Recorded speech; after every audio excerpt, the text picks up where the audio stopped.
بسم اللہ الرحمن الرحیم نحمده ونصلی ونسلم علی رسولہ الکریم اما بعد فاعوذ باللہ من الشیطان الرجیم بسم اللہ الرحمن الرحیم قل الحمد للہ وسلام علی عبادہ الذین اصطفیٰ اللہ خیر اما یشرکون۔ سورۃ النمل کا وہ حصہ جو 20ویں پارے میں ہے، اس میں شروع میں اللہ تبارک و تعالیٰ نے قدرت کے دلائل کو ذکر فرمایا اور سوالیہ انداز سے ان دلائل کو ذکر فرمایا، اور یوں ارشاد فرمایا قل، آپ فرما دیجئے الحمدللہ، یہ سارے دلائل پورے ہوئے، اس پر اللہ کی حمد، اللہ کی تعریف اور اللہ کے برگزیدہ بندوں پر یعنی انبیاء علیہ الصلاۃ والسلام نے جو پیغامات پہنچائے ان پر سلامتیاں ہوں۔ اللہ خیر، کیا اللہ بہتر ہے، اما یشرکون، یا جن کو یہ اللہ کے ساتھ شریک ٹھہراتے ہیں وہ بہتر ہے۔ اب سوال، من خلق السماوات والارض، بھلا یہ بتائیے کس نے آسمانوں کو بنایا، کس نے زمینوں کو بنایا، اور آسمانوں سے بارشوں کو کس نے برسایا، اور کس نے لہلاتے ہوئے سبززاروں کو کس نے پیدا کیا۔ ما کان لکم ان تنبتوا شجرہا، تم تو ایک درخت بھی نہ پیدا کر سکتے تھے۔ اِلٰہ مع اللہ، کیا اللہ کے ساتھ کوئی اور شریک ہے؟ بل ہم قوم یعدلون، بلکہ ان لوگوں نے اللہ کے ساتھ اوروں کو برابر کیا ہوا ہے۔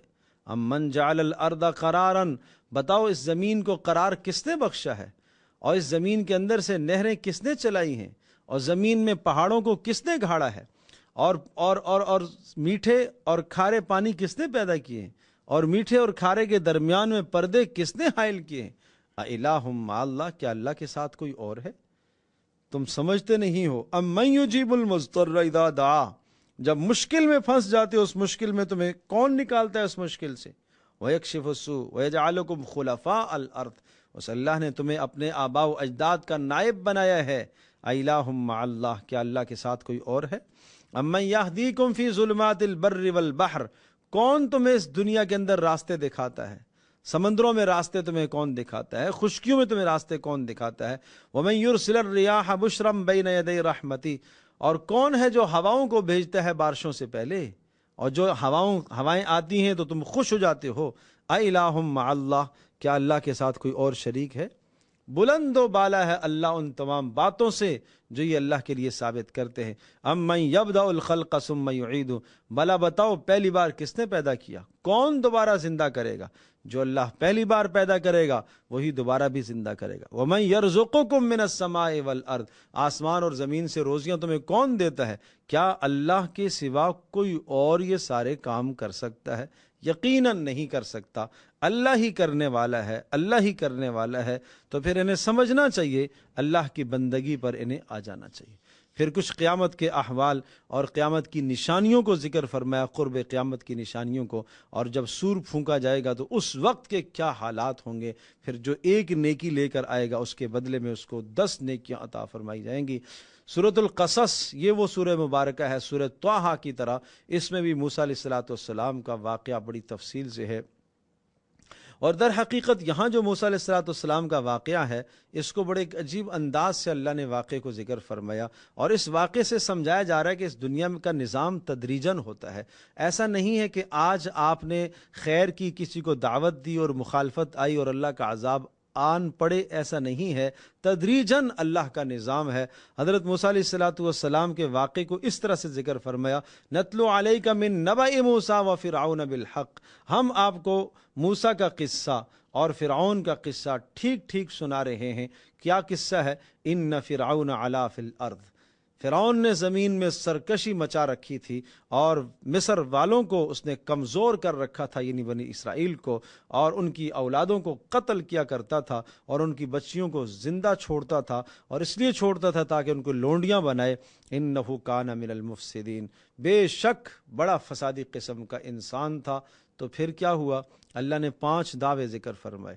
نمبر 1، وَنُرِيدُ أَن نَّمُنَّ عَلَى الَّذِينَ اسْتُضْعِفُوا، ہم نے چاہا کہ ہم کمزوروں پر ہم احسان کریں۔ ان نمن، ہم احسان کریں کمزوروں پر۔ کون کمزور؟ بنی اسرائیلوں پر۔ نمبر 2، وَنَجْعَلَهُمْ أَئِمَّةً، ہم ان کو مقتدا بنانا چاہتے تھے۔ نمبر 3، وَنَجْعَلَهُمُ الْوَارِثِينَ، ملک مصر کا ہم انہیں وارث بنانا چاہتے ہیں۔ نمبر 4 وَنُمَكِّنَ لَهُمْ فِي الْأَرْضِ، اور ہم ان کو خلافت کے بعد تمکین استحکام بھی دینا چاہتے ہیں۔ اور نمبر 5 ہم ان کے دشمن فرعون و حامان اور ان کے لشکروں کو ہم تباہ کرنا چاہتے ہیں۔ یہ 5 دعوے اللہ نے کیے، یعنی اللہ پاک کا پروگرام کیا ہے کہ یہ 5 کام ہمیں کرنے ہیں، اور ان 5 کاموں کے لیے نظام کیا؟ وَأَوْحَيْنَا إِلَىٰ مُوسَىٰ، موسیٰ علیہ السلام پیدا ہوئے، موسیٰ علیہ السلام کی ماں کی طرف وحی کی ہے۔ یہ ماں کا ایمان دیکھیے وحی کی ہے، اور اللہ کی طرف سے اشارہ ملا کہ جب تمہیں ڈر لگنے لگے موسیٰ علیہ السلام کے بارے میں کہ فرعون کے افراد قتل کریں گے، تو اسے صندوقچے میں بند کرنا اور اسے نیل کے اور سمندر کے سپرد کر دینا، اس کو دریا کے سپرد کر دینا، اور وہ دریا کی نہر وہ سیدھی فرعون کے محل کے پاس جاتی ہے۔ ایک ہلاکت یہ ہے صندوقچے میں بند کرنا، بظاہر ہلاکت ہے۔ دوسرا پانی کے سپرد کرنا، دوسری ہلاکت ہے۔ تیسرا وہ پانی کی نہر وہ سیدھی فرعون کے محل میں جاتی ہے، اور یہ تیسری ہلاکت ہے۔ لیکن اس ماں کا اللہ پر ایمان تھا، اللہ پر ایمان تھا۔ اللہ نے وعدہ کیا اِنَّا رَادُّوهُ إِلَيْكِ وَجَاعِلُوهُ مِنَ الْمُرْسَلِينَ، ہم اس کو واپس لوٹائیں گے اور ہم اسے رسول بنائیں گے۔ تو ظاہری ہلاکتیں نظر آئیں، لیکن یہ بہت بڑا سبق ہے آج ماؤں بہنوں کے لیے۔ ظاہری ہلاکتیں اور تباہیاں نظر آئیں، لیکن جہاں اللہ کا حکم ہے اللہ کے حکم کی پیروی کرو۔ تو اللہ پاک نے ان 5 دعووں کو پورا کیا۔ موسیٰ علیہ السلام پیدا ہوئے، پھر موسیٰ علیہ السلام فرعون کے محل میں انہوں نے تربیت پائی، 30 سال کا زمانہ وہاں رہے، پھر 10 سال مدین چلے گئے، وہاں سے واپس پھر تشریف لائے، نبوت ملی، اور پھر 40 سال تک سمجھاتے رہے فرعون کو۔ پھر اس کے بعد جا کے حضرت موسیٰ علیہ السلام کے 40 سال کے سمجھانے کے بعد فرعون تباہ ہوا، اور اللہ کا وہ ایک وعدہ جا کے پورا ہوا، 5 میں سے ایک وعدہ۔ تو یہ تدریجاً نظام ہے، جب ایک وعدہ پورا ہوا، فرعون تباہ ہوا، تو بنی اسرائیل کو عزت مل گئی، یہ دوسری بھی ساتھ ہو گئی۔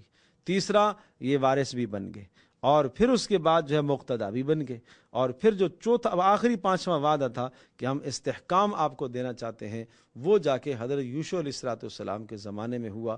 موسیٰ علیہ السلام دنیا سے رخصت ہو چکے تھے، ہارون علیہ السلام بھی دنیا سے رخصت ہو چکے تھے۔ تو یہ تفصیل سے یہاں واقعہ اس لیے ذکر فرمایا کہ یہ دنیا کا نظام تدریجی نظام ہے۔ ایسا نہیں ہے کہ آج آپ نے محنت کی اور فوری کل آپ کو اس کا نتیجہ ملنا شروع ہو جائے، ایسا نہیں ہے۔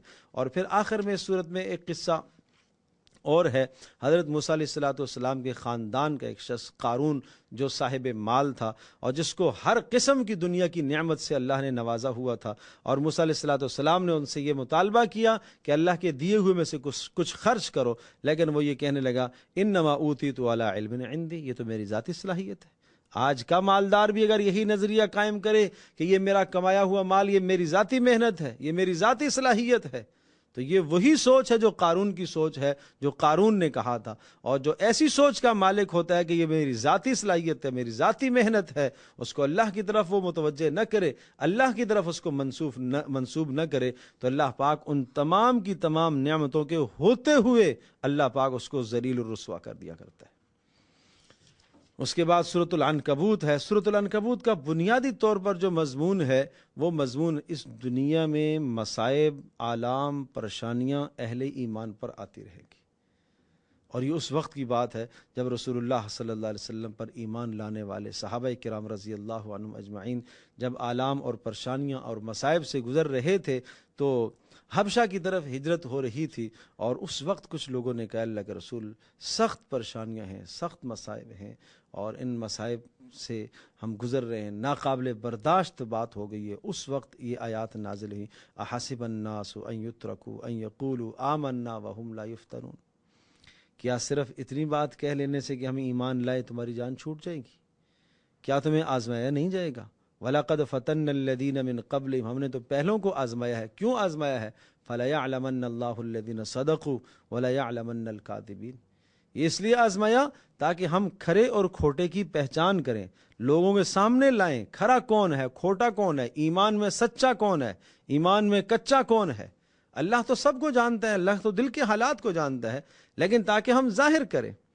وَمِنَ النَّاسِ مَن يَقُولُ آمَنَّا بِاللَّهِ فَإِذَا أُوذِيَ فِي اللَّهِ جَعَلَ فِتْنَةَ النَّاسِ كَعَذَابِ اللَّهِ، کیا دنیا کی مصیبتوں کو تم اللہ، یہ دنیا میں اگر تمہیں کوئی ستاتا ہے ایمان کی بنیاد پر، تو تم ایسے کہو گے کہ یہ اللہ کی طرف سے عذاب آیا۔ اس پر پھر حضرت نوح علیہ السلام کا قصہ سنا کہ دیکھا نہیں 950 سال انہوں نے کس طرح سے تبلیغ کی. تو یہ جا بجا جو قصے آتے ہیں یہاں اس قصے کا مقصد ہے مکھ سے طویل ایک طویل زمانہ حضرت نوح علیہ السلام نے دعوت دی ہے. یہ بات سمجھانے کے لیے نوح علیہ السلام کی دعوت، حضرت ابراہیم علیہ السلام کی دعوت کو ذکر فرمایا، اور اسی طرح سے حضرت لوط علیہ السلام کی دعوت کو ذکر فرمایا. یعنی ایک طویل زمانہ ان انبیاء علیہ السلام نے دعوت دی ہے، اور مصائب اور پریشانیوں اور آلام سے ان کو بھی گزرنا پڑا. تو اس طرح کے حالات تو دنیا میں آتے ہیں، اہل ایمان پر یہ حالات بھی آتے ہیں. اور اس صورت میں ساتھ ساتھ یہ بھی فرمایا وَوَصَّيْنَا الْإِنسَانَ بِوَالِدَيْهِ کہ ماں باپ کے ساتھ تمہیں حسن سلوک کا حکم ہے.